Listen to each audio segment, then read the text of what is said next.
Volant de longues heures au-dessus des habitations, le dragon guettait les âmes innocentes. Quiconque s'aventurait dans les rues le soir perdait toute chance de survie. Non!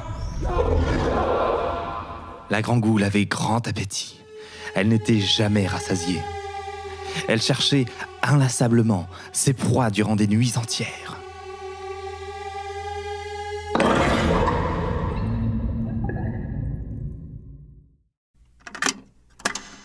Podcast émerge des oreilles poitevines pour assouvir toutes les pulsions de création sonore et radiophonique qui s'agitent dans nos caboches. Dans une logique auriculo-acoustique, nous, membres fondatrices, guidés par nos esgourdes, explorons des champs aussi divers et foisonnants que fiction et documentaire, podcast et radio, montage et mixage, Événements et formations, Dupont et Dupont. The last man to worry about the world's energy crisis will be Harold Bate, for even if petrol rationing does come, he will still be able to drive as far as he likes, in a car powered by pigs. Here is Harold Bate, inventor of a biogas fueled by his pigs.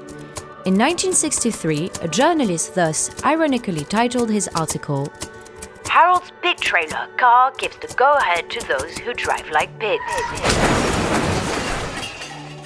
This miracle car goes faster, never degrades, and only releases a little bit of water vapor and carbon monoxide. The inventor developed and patented what he calls an automatic converter, which can be installed on any type of engine, to allow it to drive thanks to the notorious odorless gas. According to him, his vehicle works perfectly even after 10 years of use. A part of these plans are now available publicly.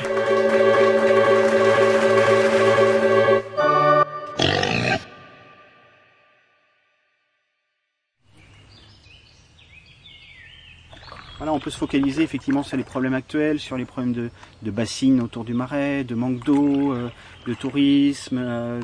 Mais c'est des sujets qui sont contemporains, qu'on regarde parfois sans avoir le recul nécessaire. Et un recul qui permet justement sur cette longue histoire du Marais de se rendre compte que tous ces sujets sont véritablement déjà abordés depuis des siècles dans le Marais. Et à chaque fois on a trouvé des solutions.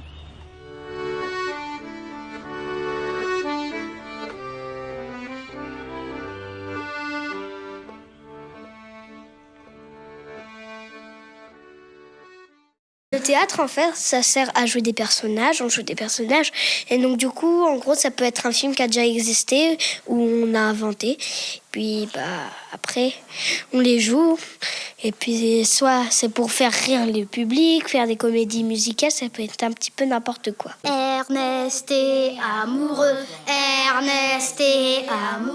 de la chef militaire. Moi, mon moment préféré, j'en ai deux. C'est quand on rentre sur scène et quand c'est fini. Et quand on salue, tout le monde salue. Oui. Perturber mon cours. Allez au picaré plus vite que ça. Oh là là là là. Des fois, j'ai un peu peur, mais des fois, ma timidité, elle va au centre de la Terre. Moi, j'ai souvent le trac parce que je me souviens, en CP, je me faisais un petit peu harceler. Donc, j'ai toujours peur que les gars pensent un petit peu la même chose de moi. Donc, parce qu'ils étaient aux pièces de théâtre, donc j'avais un petit peu le trac. Mais après, c'est comme à Nice, ça va tout seul. Je voudrais un thé à la menthe immédiatement. Par contre, moi, je suis méga à l'aise. Dès que je suis lancée, je suis lancée. Hein.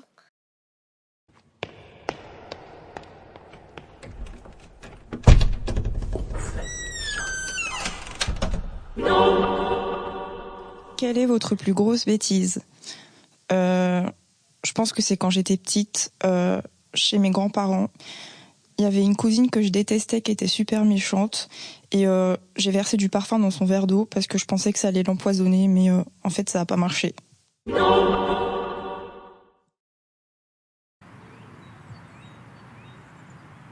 Je suis d'origine de Serbie, j'ai 37 ans.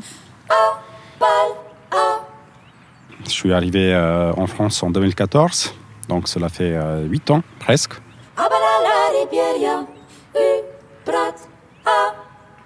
Quand je suis arrivé en France, à mon arrivée, j'ai pas du tout parlé le français. Je savais dire bonjour et merci, avec accent plus dur que maintenant, je pense. Donc je l'ai appris ici. Je me suis marié avec une Française qui m'a beaucoup accompagné dans mon apprentissage du français et aussi l'intégration.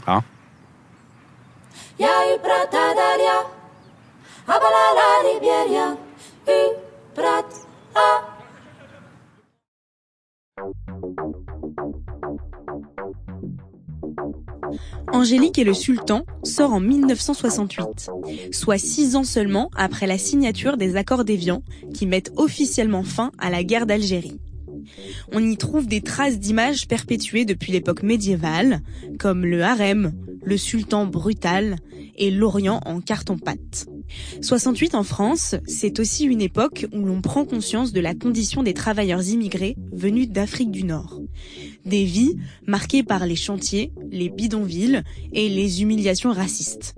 Les premiers réalisateurs venus des anciennes colonies prennent la parole en France. Parmi eux, on compte un cinéaste autodidacte arrivé d'Algérie, Ali Ranem. Il va tenter de filmer les ouvriers dans leur propre rôle, dans un film qui s'appelle Mektoub.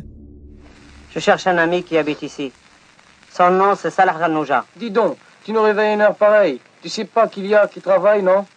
Excusez-moi, j'arrive d'Algérie et je cherche un ami qui habite ici, alors... Et alors, c'est pour ça que tu nous as dérangés? Comprends-le, il y arrivait pas à laisser la nuit. Mektoub sort en 70. C'est d'ailleurs le premier film, entre guillemets, on appelle ça le cinéma immigré à l'époque. Mektoub, ça fait 5000 entrées. J'écoute uniquement les chansons. Parce qu'elles disent la vérité. Plus elles sont bêtes, plus elles sont vraies. D'ailleurs, elles sont pas bêtes. Qu'est-ce qu'elles disent? Elles disent... ne me quitte pas. Ton absence a brisé ma vie. Oh, je suis une maison vide sans toi. Laisse-moi devenir l'ombre de ton ombre. Ou bien... sans amour, on n'est rien du tout.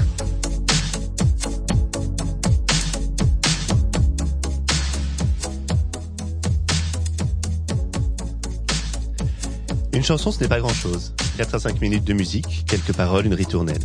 Mais c'est aussi des souvenirs, le moment où vous l'avez entendu pour la première fois, puis entendu de nouveau, les personnes qui étaient avec vous, l'endroit, le temps qu'il faisait. Toutes ces fois, vous l'avez reconnu, les soirées pendant lesquelles vous avez dansé dessus, les petits matins, vous l'avez fredonné. Cette émission parle de ça. Pendant le temps qu'il nous plaira, nous, l'équipe de Juste une chanson, nous parlerons de chansons. Alors pas tout à fait n'importe comment. Il y aura un thème, des titres qui illustrent ce thème, des reprises et des paroles de chansons. Mais aujourd'hui, cette émission prend le train Gare de Lyon et descend à Roma Termini, enfourche un Piaggio, se faufile entre les embouteillages, insulte au passage 2 ou 3 automobilistes en Fiat décapotable, s'arrête sur une piazzetta, commande un café en terrasse et profite du ciel bleu, du soleil, de la lumière sur les façades ocre et jaune et du bruit vivant des conversations en italien. Car vous l'aurez compris, après cette avalanche de clichés, Juste une chanson est en Italie. Mais pas n'importe quelle Italie. Celle du festival de San Remo, de la variété et des refrains qui disent « amore ». Comme le chante Barbara, ce sera l'Italie comme dans Juste une chanson.